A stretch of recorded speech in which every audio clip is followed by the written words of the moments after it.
Your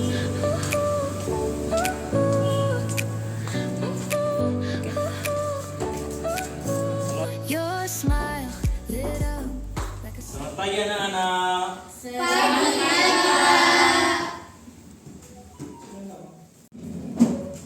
Ya baik anak-anak, sebelum kita memulai pelajaran kita hari ini, mari kita Bapak akan memulai dengan mengabsen dulu.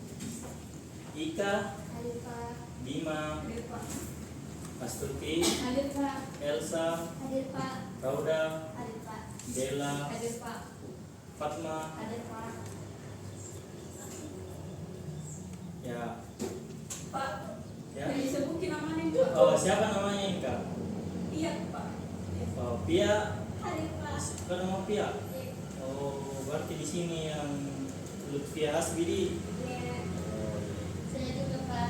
nah, siapa nama? Mas Rospi tadi. Oh, iya ya. Kelewat paling bawah tadi nama. Baik anak-anak, untuk pelajaran hari ini ada yang tahu? Saya Pak, Ya, apa? materi hari ini tuh pendidikan yang tidak merata. Iya, iya. Ada yang tahu apa itu pendidikan yang tidak merata? Saya Pak. Ya, silakan. Tuti. Kalau menurut yang di buku itu Pak, pendidikan tidak merata adalah kondisi di mana tidak semua orang mendapatkan kesempatan belajar yang sama. Contohnya itu ada anak-anak di kota besar yang bisa belajar di sekolah yang dengan fasilitas lengkap, tetapi ada juga anak-anak di desa terpencil yang sekolahnya rusak, yang kurangnya guru atau bahkan tidak ada sekolah sama sekali.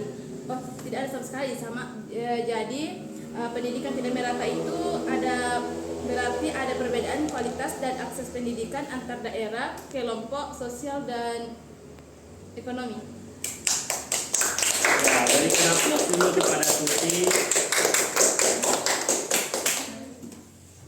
Baik, kali ini Bapak akan menunjukkan video mengenai pendidikan yang tidak merata yang ada di Indonesia, terkhususnya di bagian Papua dan bagian Kupang, Nusa Tenggara Timur. Baik, ini ada beberapa video yang Bapak akan putar.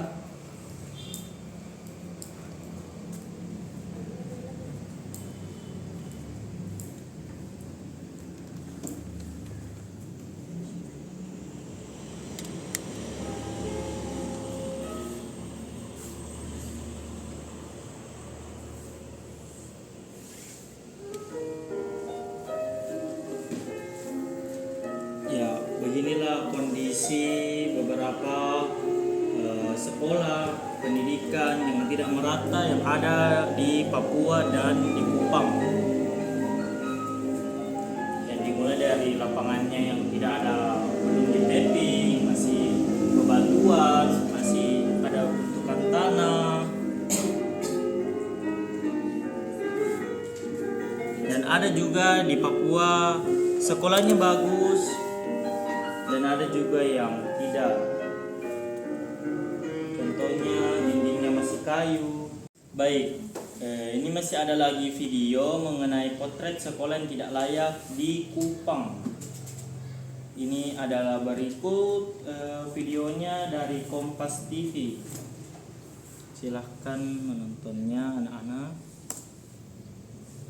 Ya, saudara, di tengah kemajuan pendidikan dan teknologi masih ada sekolah di pedalaman Kabupaten Kupang, Nusa Tenggara Timur yang bangunannya tak layak sebagai tempat belajar. Salah satunya adalah SMP Negeri 5 Amabi Oveto yang jadi salah satu potret buram dunia pendidikan tanah air.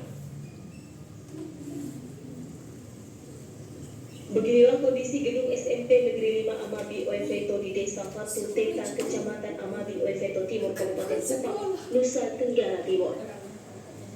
Gedung sekolah yang dibangun swadaya berupa 3 ruangan kelas dan 1 ruang guru sejak tahun 2017. Dan juga ada ini video terakhir mengenai perjuangan siswa ke sekolahnya. Ini adalah berita dari CNN Indonesia. Silakan siswa kalian melihatnya. Nah, bagi anak sekolah di Manalingnata, Sumatera Utara, agar bisa sampai ke sekolah, mereka harus melintasi anak sungai dan bebatuan terjang. Merlin, salah siswa sekolah menengah pertama 7 Panyabungan 1 Ahmad harus berangkat pukul 6 pagi agar tidak telat ke sekolah. Jarak antara rumah dan sekolah mencapai 7 km. Tidak hanya Berlin, sebagian siswa yang menuntut ilmu di Sekolah Dasar Negeri 109 Cirebon juga melakukan hal yang sama setiap pagi. Baik anak-anak, setelah tadi kita melihat 3 video, apa yang kalian lihat tadi, tolong kalian jelaskan dan apa yang kalian rasakan. Silahkan beri tanggapan. Ada yang ingin menanggapi? Ya, silakan Dima. Baik, terima kasih Pak atas kesempatannya. Yang ingin saya tanggapi itu di video kedua terkait sekolah yang berada di Kupang. Yang dimana di video tersebut itu sekolah tersebut tidak layak disebut sebuah sekolah, kayak seperti sebuah tempat kayak gubuk begitu Pak. Tidak ada sama sekali layaknya untuk dijadikan sebuah sekolah. Dan listnya lagi yaitu ternyata sudah ada dari tahun 2017 dan sampai sekarang belum ditanggulangi oleh para pemerintah yang berada di daerah tersebut. Itu saja dari saya Pak. Iya. Ada lagi yang lain yang menanggapi mengenai 3 video yang tadi? Saya Pak. Ya, silakan Tia.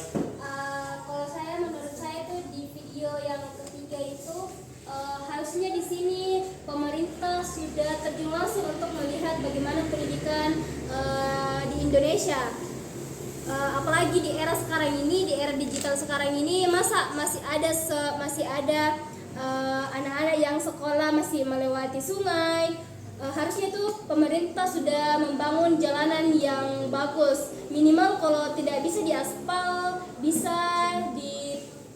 ada jalanan khusus begitu, tidak harus melewati sungai, begitu saja Pak. Ya. Baik, terima kasih atas tanggapan dari Dima dan Lutfia. Kali ini selanjutnya Bapak akan membagikan 3 kelompok yang terdiri dari 3 orang. Silahkan bagi kelompoknya kalian. Baik Pak. Baik Pak. Baik, dikarenakan kelompok sudah dibuat, silahkan kelompok 2 untuk menganalisis faktor penyebab dan dampak dari ketimpangan pendidikan. Baik Bapak. Dan untuk kelompok 2, silahkan mencari solusi dari faktor ketimpangan pendidikan. Dan untuk kelompok ketiga, silakan mencari data mengenai sekolah yang kurang layak digunakan. Silakan berdiskusi, saya memberikan waktu 10 menit. Baik Pak. 听到左边，小情歌都美得我们甜，咖啡着加倍的甜甜圈，咖啡喝惯了换了你选，蓝色的天，灰青色多印颗心照片，咖啡和我们在最亮眼，夜晚的银河为你装点。我偏偏为你，我就想要写一首歌，赶走寒风雪。 Baik anak-anak, waktunya sudah habis. Silahkan mempresentasikan hasil analisis masing-masing perwakilan kelompok, ya, paparkan.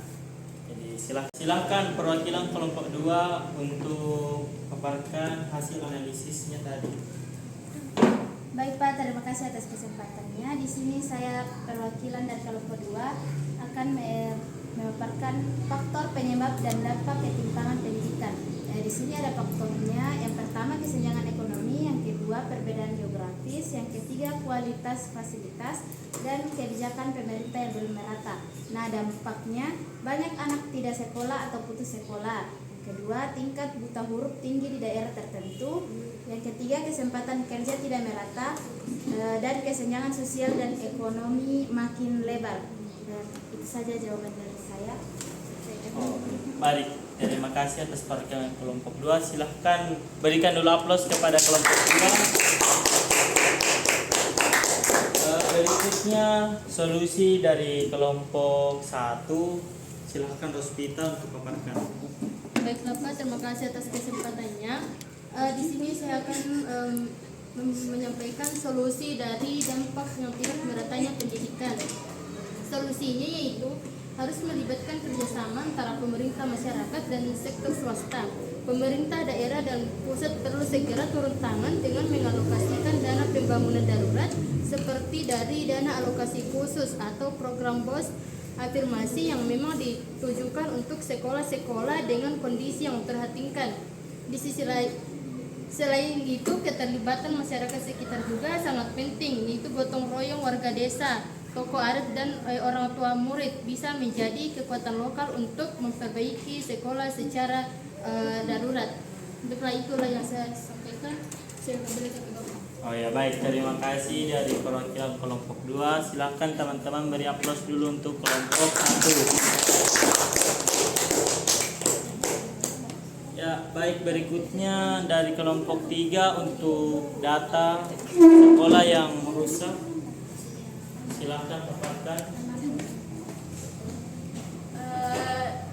Adapun data dari beberapa sekolah yang kurang layak di Indonesia, yaitu berdasarkan data pada tahun 2023 sampai 2024, jumlah sekolah yang memiliki ruang kelas kurang layak di Indonesia adalah di SD itu sekitar 50%, yaitu 87.700 sekolah, sedangkan di SMP itu 48,7%, yaitu sekitar 20.000